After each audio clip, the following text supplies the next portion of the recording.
Okay, let's move into the next thing here, which is heart rate variability. This gets talked a lot about. Online, I've seen so many, basically the same stuff over and over again. Heart rate variability, technically, and there's going to be some people that might disagree with me, and that's okay. We're all allowed to be wrong. My choice for this is based upon my belief that since this works on the input to your heart and it is nerve related, and there's pretty much almost never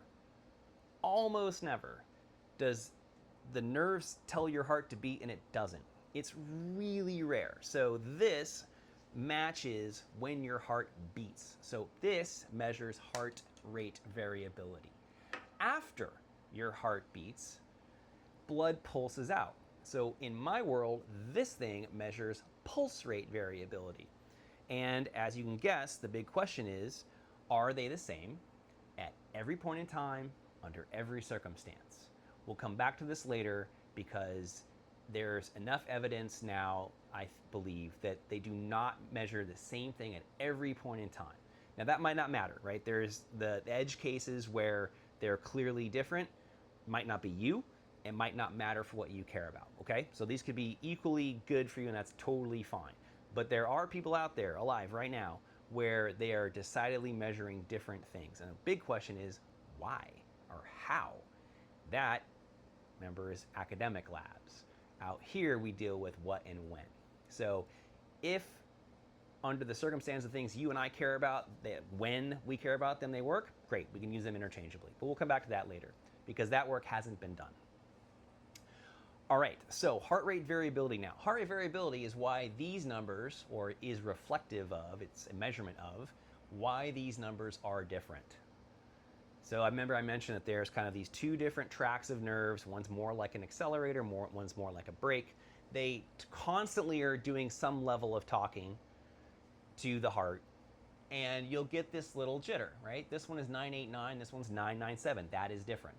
Even though, and also you can see the difference here, even though it's not that big a difference, right? We're talking a little bit, but it happens over and over again. So what heart rate variability really is a measurement of how much difference is there for whatever period of time you choose to measure it. And there's different views on that, but probably out in the real world, about 5 minutes is enough. A lot of research looked at 10 minutes for quite a while. 5 minutes seems to be probably about as good, because in 5 minutes, if you're not doing anything, you know, if you had 60 beats a minute, 5 minutes, that's 300 beats. You can compare, that's enough to feel comfortable that, you know, it's not so small that you're getting a very skewed number. If I only checked 2 numbers, maybe that's not real. You might not need to go to 10 times 60, 600 values to get an understanding of what's going on. And also it balances this idea that depending upon what you just did, or, you know, what was going on relatively recently in your life, you know, there might be some changes that are kind of like longer term happening. Let's say, you know, you took a run an hour ago. Your heart rate might be coming down a little bit, a little bit of a dip there. Testing for 10 minutes would give you a little bit, maybe more variation than is real, just because so much has changed. You know, you're basically recovering.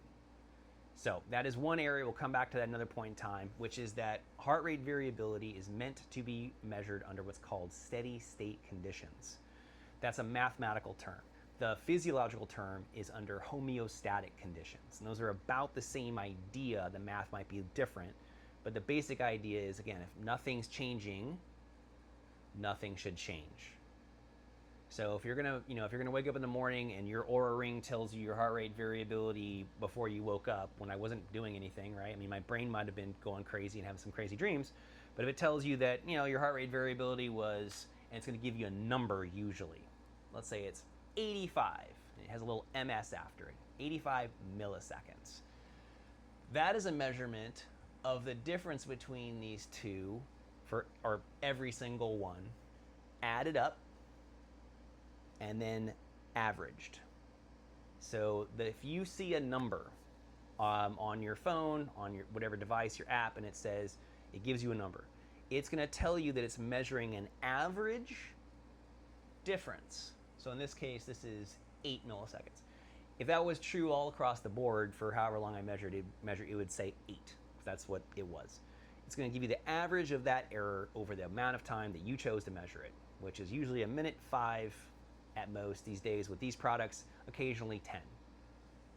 And that variability is supposed to reflect how much talking is going on between those two sets of nerves. That is the current hypothesis out there in the physiology anatomical literature.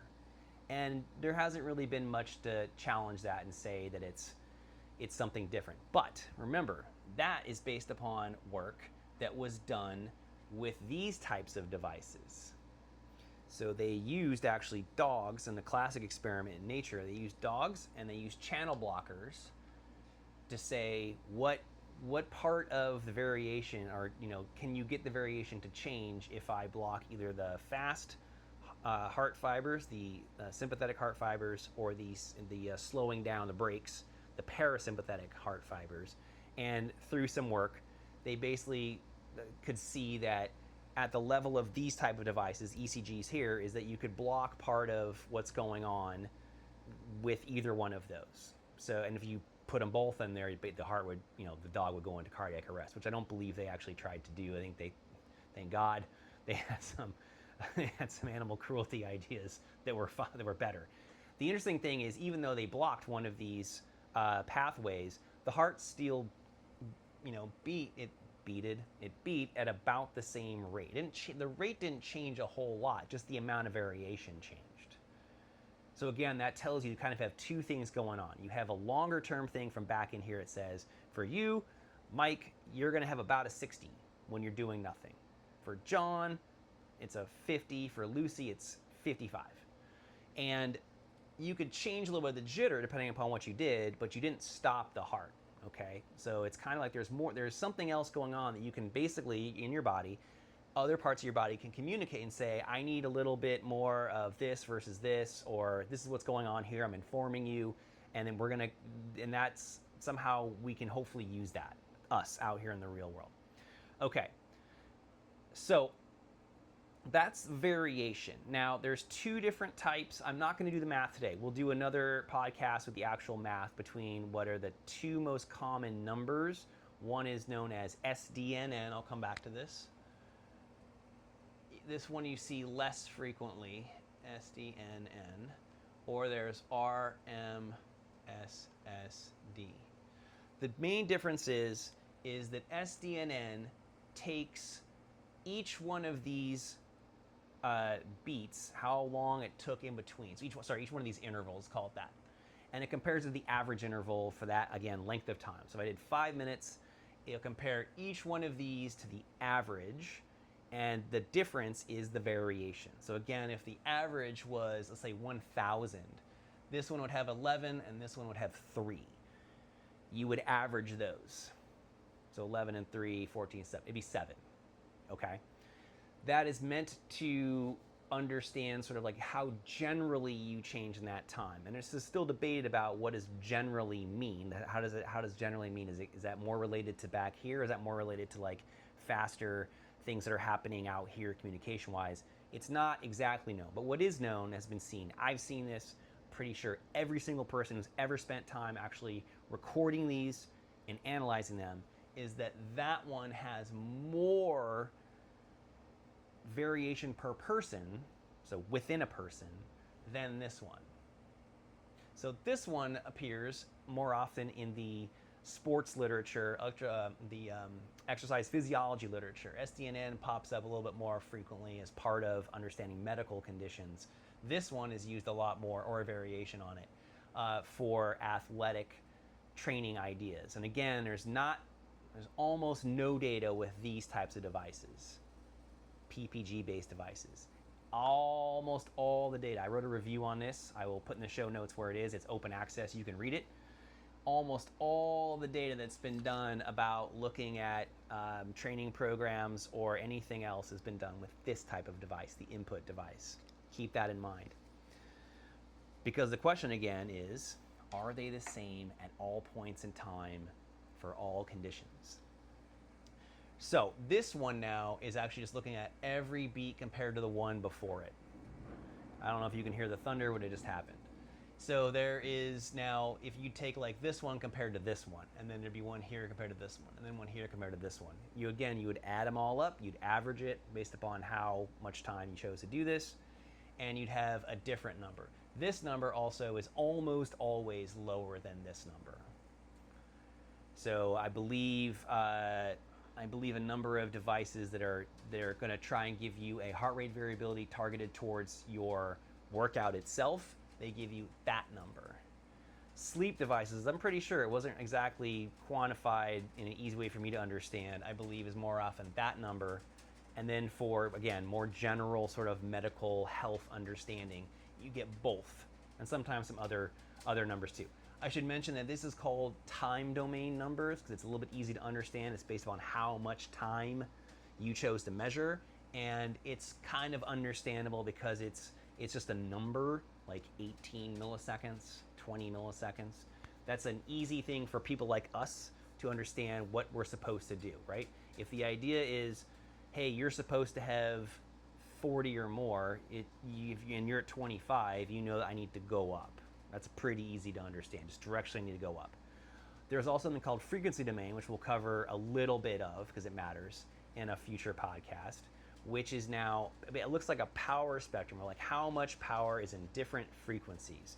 And this one's hard to explain, but it's kind of like, think about being an audio engineer and you've got your favorite song, and if you've ever seen like how those track looks, where sometimes a part of it's like going up and sometimes part of it's low, it's kind of telling you what frequencies are happening in the song and how much intensity, which is a combination of how loud they are relative to the other sounds that are there in that song. And so with a frequency profile, it looks very different than this. There's also some numbers that can come out, but they're just hard to understand because the frequency bands that supposedly matter, that match those different types of heart inputs, are not cleanly separated. This is more cleanly separated, right? This is overall big ticket change. This is rapid or like right beat to beat change. This is a little bit more understandable for everybody, which is why it gets used a lot. I'll give you another yellow flag about process. It's a little bit odd to say one of these two things is like too variable to use and understand, right? If we care about trying to help people in the real world, throwing out half the information because it's too difficult at this moment in time to understand seems a little bit weak. It's a little bit of a weak argument. I'll come back to these two different things later on, especially when we get into some of the work that I've done over the past, 5 years, 6 years. Yeah, 5 years. Okay. Now, we are going to probably stop about there.